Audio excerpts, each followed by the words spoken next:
Muchachos, ¿cómo están? Vamos a ver en este momento uno de los procesos más importantes que se da en el sector externo, en el comercio internacional, que se conoce como la globalización y el proceso llamado integración. Ya son fenómenos que están anexos, pero vamos a definirlos para poderlos diferenciar. Es sabido que el contexto internacional en el siglo XXI es distinto al de hace apenas 30, 40 años atrás, ¿no? Cuando no se hablaba mucho de expansión comercial, no se hablaba mucho de bloques económicos, el término mercado común, el término unión monetaria y hasta la unión política eran términos que no existían. Pero el proceso de globalización ha generado que ahora sea más intensa tanto la mundialización económica como la internacionalización económica, ¿ya? Así que vamos a ver cómo funciona. Entonces, la globalización viene a ser un proceso de constitución, o sea, de formación de mercados mundiales, ¿no? La globalización no solamente es de tipo comercial, la globalización también es de tipo cultural, ¿no? De tipo incluso de identidad nacional, ¿no? La globalización también es un proceso de mundialización política, ¿no? De mundialización informática. Entonces vamos a tener pues una serie de mecanismos que hacen que estos mercados tiendan pues a ser un poco más, más universales, ¿no? Y que va a representar la etapa más avanzada del proceso de internacionalización del capital, ¿no? Cuando uno dice el capital se internacionaliza, significa que las inversiones llegan a países donde antes, evidentemente, no tenían acceso, ¿no? Hoy se habla, por ejemplo, de multinacionales, empresas transnacionales, se habla también de fomento a los servicios mundiales. Entonces, todo eso es parte también de todo este esquema que nosotros llamamos la globalización. Iniciándose, tiene como base con la revolución industrial del siglo XIX.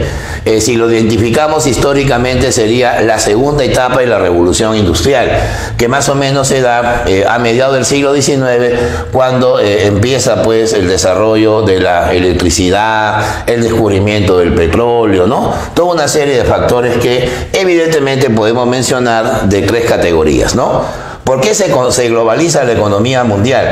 Primero, por razones tecnológicas, ¿no? El avance del chip, de la informática, ¿no? De la bioproducción, ¿no? El avance de la biotecnología, evidentemente genera pues una globalización cada vez mayor.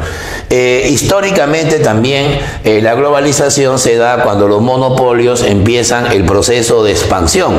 Y todos sabemos que cuando los monopolios se expanden de manera mundial, generan una posición imperialista, ¿no?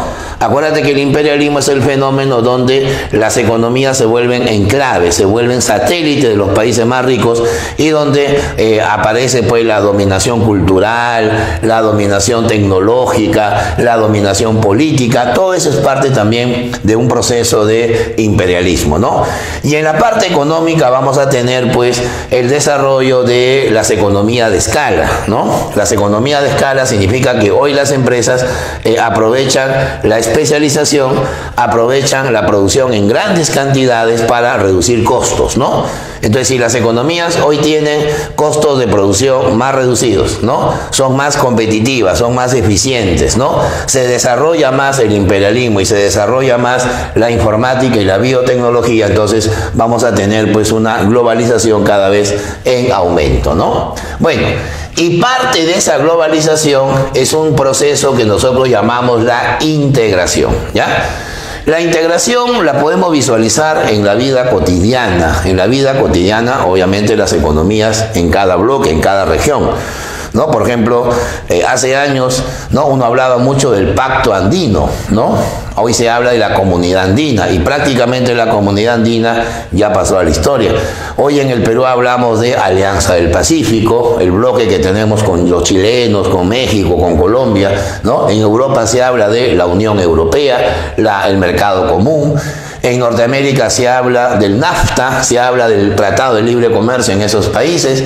En el Asia se habla de los nuevos países industrializados o los tigres del Asia. Entonces vamos a tener pues enclaves que van a definir lo que es un proceso de integración. Bueno, La integración está definida como la eliminación de las fronteras económicas entre los países, ¿no? O sea, es la formación de mercados más amplios, ¿no? Evidentemente mercados más amplios para poder aumentar lo que se puede exportar. ¿Qué razones generan la integración? Podemos decir que hay dos razones. Primero, las económicas, que es la que acabo de mencionar, exportar más para tener un crecimiento sostenido del PBI, pero también hay razones políticas, ¿no?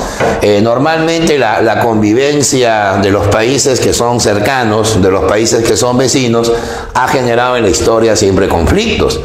Nadie va a dudar, pues, de la rivalidad entre los alemanes y los rusos, ¿no? Eso lo vemos desde las guerras mundiales. O la rivalidad entre los alemanes y los franceses, ¿no? ¿Sí o no? Entonces, ¿cómo reducimos esas rivalidades? A través de la integración, una razón política, ¿no? Hoy Alemania y Francia ya no son tan enemigos políticamente porque están integrados, hasta tienen la misma moneda. El euro es la moneda común de los franceses y los alemanes, ¿no? En el caso, por ejemplo, nuestro, es notoria la rivalidad que tenemos política y, digamos, militarmente con Chile, ¿no? Pero, sin embargo, con ellos tenemos procesos de integración. ¿Cuál es el país latinoamericano que más invierte en el Perú? Chile, ¿no? ¿Cuál es el país donde hay más turistas latinoamericanos en el Perú? Es Chile. Entonces, eso implica necesariamente que la integración también te reduce un poco el conflicto entre países. Pero, ¿sabes dónde está la contradicción? Que la integración genera una dualidad. ¿Qué significa que se genera una dualidad? Que pueden aplicarse las dos políticas que son totalmente opuestas en el comercio internacional. Estamos hablando del proteccionismo y estamos hablando del liberalismo. Tú sabes que el proteccionismo significa que los países toman medidas para no importar mucho de otros países y comprarle más a su propia gente, ¿no? A sus propias empresas. En cambio, el liberalismo significa abrir las fronteras, abrir los mercados sin restricciones arancelarias. Entonces, la dualidad, ¿sabe dónde se encuentra? Que los países que forman el bloque o la región económica se protegen frente a países que no son parte del bloque. O sea, le ponemos aranceles altos a los terceros países, le ponemos cuotas altas a los terceros países, pero a la vez, dentro del proceso de los países que somos parte del bloque, no nos cobramos aranceles, ¿no? O sea, tenemos una dualidad y una contradicción muy grande, ¿no? Por ejemplo, el Perú no le pone aranceles, digamos, a los productos mexicanos, pero sí le pone aranceles a los productos canadienses. O sea, con Canadá aplicamos proteccionismo y con los mexicanos aplicamos liberalismo. Y esa es una dualidad muy permanente en la integración. Bueno, tal como lo muestra el esquema, la integración va a pasar por 6 fases, ¿no? Vamos a ver cuáles son. Primero viene el acuerdo preferencial. Ojo que no son clases de integración, son etapas de la integración. Primero los países tienen que establecer un acuerdo preferencial. Una vez que definen el acuerdo preferencial, entonces van a llegar a una zona de libre comercio, luego pasarán por una unión aduanera, luego llegarán a un mercado común, luego llegarán a la unión económica y terminarán en una unión monetaria. Inclusive algunos teóricos y expertos en temas de integración mencionan que es posible que de acá a unos años se hable de integración o unión política, lo cual implicaría, pues, tener una autoridad supranacional, ¿no? Es como decir presidente de Europa. O sea, que es el presidente que va a gobernar a los alemanes, a los franceses, a los ingleses, a los españoles, ¿no? O sea, es una cuestión que hoy suena, pues, media absurda, ¿no? Bueno, el acuerdo preferencial es la etapa básica de la integración, donde los países del bloque comercial, o sea, los países socios, ¿verdad?, deciden reducir, ojo, no eliminar, sino ir bajando paulatinamente, de manera ordenada, los respectivos aranceles. Recordemos que los aranceles vienen a ser impuestos a las importaciones. Acuérdate que el arancel es el tributo que se paga en la aduana por un producto importado. Si yo voy bajando los aranceles, entonces permitiré un mayor volumen de importación. Y además también se van reduciendo las cuotas de importación. No se va reduciendo el límite de lo que antes poníamos, digamos, solo entra la mitad del café colombiano, ahora vamos a decir puede entrar el 80%. O sea, vamos aumentando, digamos, el flujo de otro país para competir internamente, ¿no? Eso se llama acuerdo preferencial. En cambio, en la zona de libre comercio, es la etapa donde los países del bloque, ¿no? O sea, de la zona donde se han integrado, ya no reducen, sino eliminan arancel cero. O sea, no se ha bajado el arancel, sino simplemente ya desapareció el arancel. Y por lo tanto también eliminan las cuotas, ¿no? Recordemos que las cuotas son límites que ponen una traba, un límite, vamos a llamar así por redundancia, un freno, ¿no? A lo que podemos importar. Si ponemos un límite a la cantidad importada, entonces estamos protegiendo la industria nacional. Pero acá no, pues en la zona de libre comercio ya las cuotas han sido eliminadas. Pero acá viene el cuello de botella. Porque cada uno de ellos, o sea, de los países del bloque, es autónomo con su política arancelaria a terceros países. A ver, lo podemos explicar de una manera bien didáctica. Vamos a suponer que Perú y Chile forman una zona de libre comercio, lo cual es cierto porque tenemos TLC con ellos ya de algunos productos. Pero vamos a suponer que nuestra zona de libre comercio es muy intensa. ¿Qué sería Canadá para nosotros? Sería un tercer país, o sea, no es parte del bloque. Si tenemos una zona de libre comercio, los productos chilenos entrarán al Perú sin arancel, ¿no? Y también los productos peruanos llegarán a Chile sin arancel. O sea, entre nosotros no nos cobramos aranceles. Pero lo que Chile haga con sus aranceles ante Canadá, a mí no me va a importar. O sea, no voy a depender mucho de lo que ellos hagan con sus aranceles externos. Eso puede crear un problema. ¿Sabes por qué? Porque los canadienses van a tratar de meter su producción, van a tratar de llegar a exportar los bienes donde los aranceles sean más bajos. Por ejemplo, si Chile le pone un arancel del 10% al azúcar canadiense y Perú cobra 50%, los canadienses van a llevar el azúcar hacia Chile. Y al final los chilenos van a terminar, ¿no?, comprándole más azúcar a Canadá que a nuestra agricultura. Entonces, la pregunta es ¿para qué nos hemos integrado? Ese es el cuello de botella, es la desviación del comercio que se puede presentar cuando se forma esta zona. Ante esa circunstancia va a aparecer la llamada unión aduanera. La unión aduanera viene a ser un planteamiento, digamos, ante una crisis que se puede dar en la integración. Decimos así, ¿no? Ante la desviación del comercio, es decir, el azúcar de Canadá llegó a Chile más barata que la nuestra, se desvió el comercio, ya no tengo comercio con mi país socio, sino lo tiene con el país que no es parte del bloque. Entonces los miembros, ¿no?, los integrantes de ese bloque, por ejemplo Perú y Chile, van a establecer, para no romper la integración, la llamada protección comercial conjunta. ¿Qué significa la protección comercial conjunta? O sea que los países han decidido poner un arancel externo común frente a las terceras economías. O sea, yo le digo a Chile, mira, tú y yo estamos integrados, pero sin embargo no me compras a mí. Entonces, ¿para qué nos integramos? Mejor decidimos poner fin a la integración. No, pero ya, entonces vamos a establecer un arancel común. De ahora en adelante, tú y yo vamos a cobrar 70% de arancel al azúcar de Canadá. Entonces, cuando Canadá ponga el azúcar en Chile, va a poner una barrera de 70%.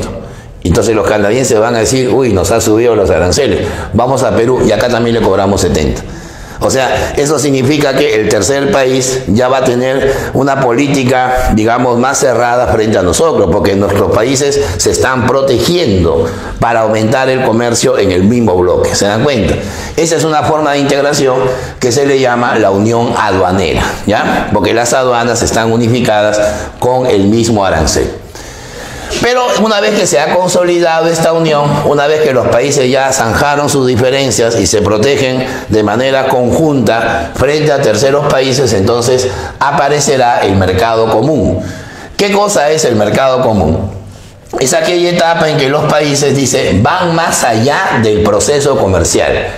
O sea que no solamente se integran las mercaderías a través de las aduanas, los aranceles y las cuotas, sino que además van a integrar a los factores de la producción. O sea, el capital y el trabajo van a tener libre, digamos, circulación. el flujo de capitales y el flujo de mano de obra no tendrán ningún tipo de barreras legales, de barreras financieras, de barreras jurídicas que evidentemente pueden frenar esa circulación. O sea, se va a dar preferencia a la circulación de mano de obra entre las fronteras, ¿no? Eso implicaría, por ejemplo, que los peruanos podríamos entrar a Chile y podemos trabajar en ese país sin ningún problema, y viceversa, ¿no? Con el fin de aumentar un poco el flujo de intercambio, digamos, de trabajo, ¿no? De especialización. Y también las inversiones o la circulación de capitales sería más frecuente, ¿no? En el sentido que no habrán barreras para que, por ejemplo, empresas peruanas puedan invertir en ese país y viceversa, ¿no?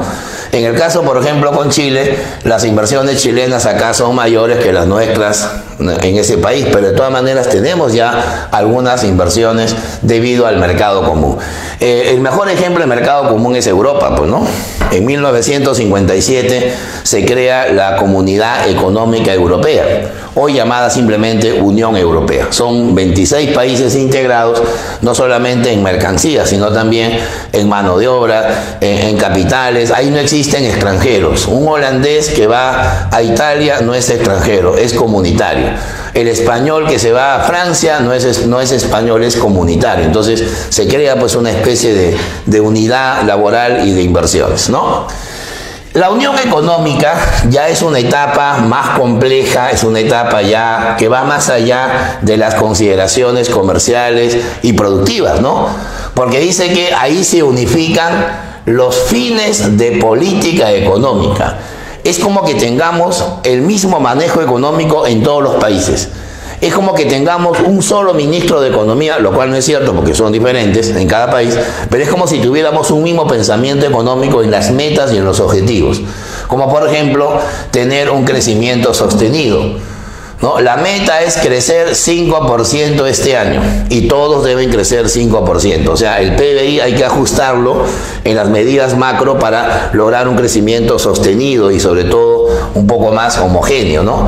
Y también armonizar, o sea, igualar las políticas tanto tributarias como financieras, ¿no? A nivel tributario, establecer los mismos impuestos, no aranceles, sino impuestos domésticos, por ejemplo, los impuestos al consumo, los impuestos a la renta, los impuestos al patrimonio, para que la política tributaria haga que los gobiernos tengan presupuestos más sostenidos, más equilibrados, más generosos para generar a su vez gasto, ¿no? Generar gasto fiscal implica también mejorar el bienestar de la gente. Y también las políticas financieras, por ejemplo, la tasa de interés. Es como que tuviéramos un solo sistema bancario en todos los países. Claro, cada país tiene sus propios bancos privados, pero acá lo que se va a unificar es las tasas de interés para créditos, para ahorros, con el fin de darle un sostén pues a la economía más expansivo, ¿no? Y luego viene ya pues el sueño consolidado de cualquier integración, que es la unión monetaria, ¿no? Es la última etapa de una integración. En esta etapa dice, los países han unificado los bancos centrales. O sea que no solamente los bancos comerciales privados tienen la misma tasa de interés, sino que los bancos centrales, es como decir, el BCR, el Banco Central de Reserva, es uno solo para todos los países. Lo cual indica pues que se va a crear una moneda común. ¿Tú te imaginas, por ejemplo, que la Alianza del Pacífico sea una unión monetaria? Eso implicaría que el peso de Colombia, el peso de México, el peso chileno y el sol peruano pasarían a mejor vida y crearíamos una sola moneda común para los 4 países. Ya no habría Banco Central de Reserva del Perú, Banco Central de Reserva de Chile, ¿no me entiendes, no? Habría un Banco Central único para los 4 países, ¿no? Eso sería pues un proceso ya donde las economías van a buscar tener, como lo dice el modelo, ¿no? Un bloque de inflación moderada, ¿no? Porque si por ahí un país rompe el esquema de una inflación moderada y su inflación se expande más allá del promedio, va a generar inestabilidad interna. Pero como la economía es una sola, evidentemente va a generar ya, es como que una manzana podrida pudre al resto, ¿no? Eso es lo que se puede producir cuando hay una unión monetaria no consolidada.